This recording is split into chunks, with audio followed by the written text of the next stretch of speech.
There are three types of people: conformers, the oblivious, and deconstructors. The majority of people are conformers. Conformers recognize social structures and constructs such as work, money, law, fashion, hierarchy, trends, desired consumption, social values, and social roles. They believe that these current constructs, values, and narratives exist for good reason. They believe what exists now is the truth and should be followed. They do not see any need or value in questioning these existing structures. This type of person can be almost anyone, such as a person who follows and supports laws and legislation regardless of its morality, or a person who wants to update their bathroom for no other reason except that it no longer appears modern. Now on to the second type of person, the oblivious type. The oblivious type of person is similar to the conformer in that they believe the current structures have merit. However, they do not have the same level of ability or skill as the conformer type to recognize the detail of the existing values and narratives, such as what is in fashion, the ideals of the corporation that they might work for, or social etiquette. The oblivious type might be unable to recognize such constructs because they lack education, empathy, or intelligence, or maybe because they've had an unstable past. Because of this, the oblivious type of person is unable to reach positions of power in society that are as high as that of the conformers. Oblivious types include subordinate workers who want to be promoted but do not possess the values or skills desired by those in power, the homeless, or people resorting to crime for survival.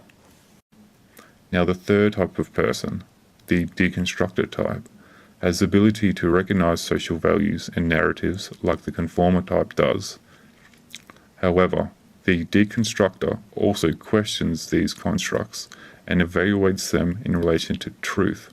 Examples of deconstructors could be someone who breaks laws that they have evaluated as immoral, or people who do not follow or may subvert certain conventions because they find them to be immoral or lack value. So how do all these types interact with each other?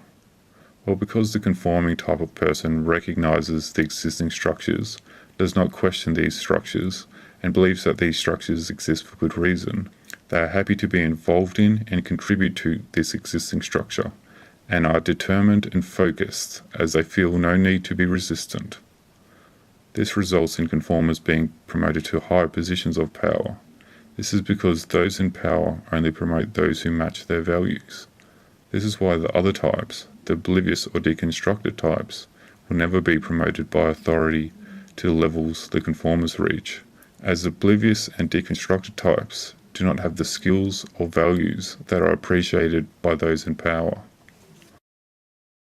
Well, you might be thinking, the deconstructors deviate from existing structures because they've evaluated them and found that some aspects of these structures are not moral, have little value, or do not reflect truth. Then if this is the case, why can't the deconstructors show this to those in power, the conformers, to create change, to shape society for the better? It's because conformers can only see two types of people. People like themselves, who they see as enlightened, which are other conformers, and everyone else that exists they see as unenlightened and as the oblivious type of person. Here at Brekkie Central today, residents in the Melbourne suburb of Tacoma are trying to stop a 24-hour McDonald's opening in their neighbourhood. Protesters have crowded the building site and one woman even chained herself to a truck. That surround the values of the community, not the values of the corporation. They're jobs we don't want or need. Okay, look, I can understand your point of view. The other side of it, my kids actually worked at McDonald's and it was great training for them, so I got to give them their due. Not all locals are against the proposal. Long-term Tacoma resident Rod Kay owns bottle shops in neighbouring Belgrave and Upwey. He's not quite pro-McDonald's, but can see some positives.